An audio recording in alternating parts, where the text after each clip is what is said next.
mmoja alikunywa maji tangi karibu lita 40 ili atapike tonge moja.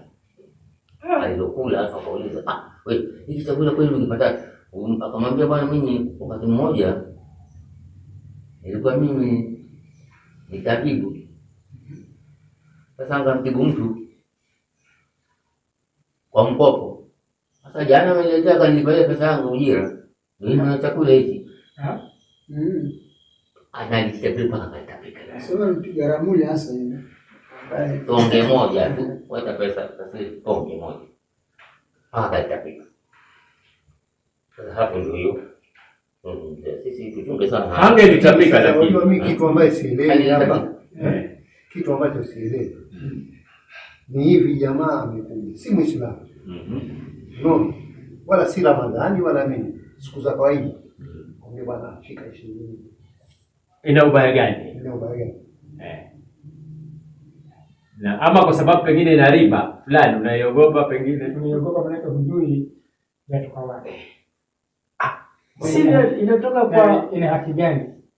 Sasa tuseme kama ni hivyo basi tutakuwa tukichunguza mambo mingi itakuwa sasa itakuwa tupata vipi na nini. Hata pesa unaolipwa mshahara pengine ni mzaji tembo yule. Pesa yote ni haramu sasa. Pesa yote ni haramu. Benki kule zaingia basi tutakuwa tuishi vipi sasa? Tunajitenga vipi? Mtihani hapo kwa mama wetu. Mtihani. Kile kinachotakiwa ni uchunguzi. Siko na kazi lakini ni uchunguzi. Hii hela imetoka kipenda kipi? Basi utachunguza sana shana. Hivyo. Unachunguza sana. Maana bila hivyo. Sasa unaenda kuambia ushauri wewe. Kwa mkono ya Arabi ina matatizo. Unasema sawa, unaniomba wewe nguo zako haramu, chakula chako ndio kula haramu. Kuna mshahara tunaolipwa kweli tunajua unatoka. Mshahara ni jasho lako umetoa jasho. Lakini yeye anayekulipa kama ngoja. Haijalishi.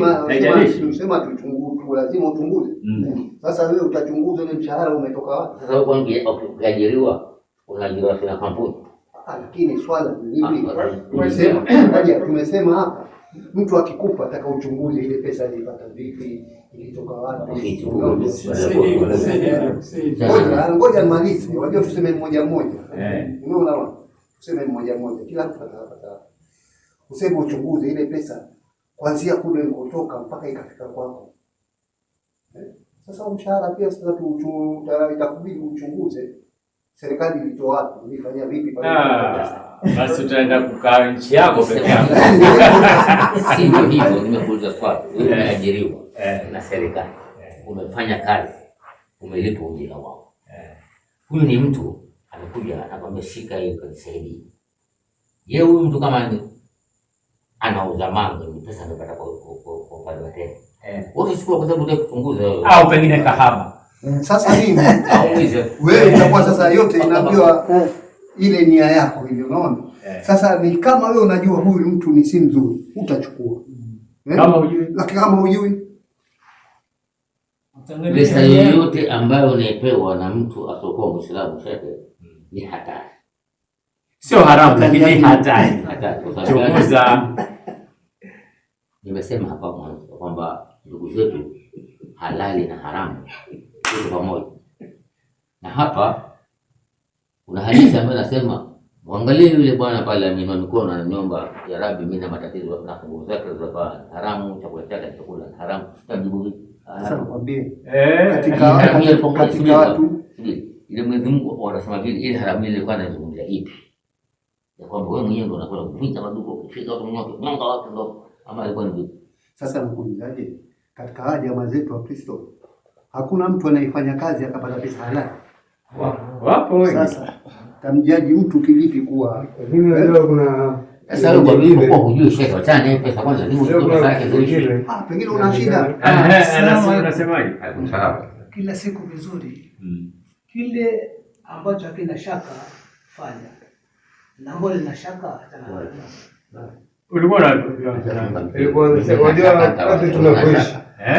Nasema wakati tunavyoishi. Kila mmoja ana roho yake.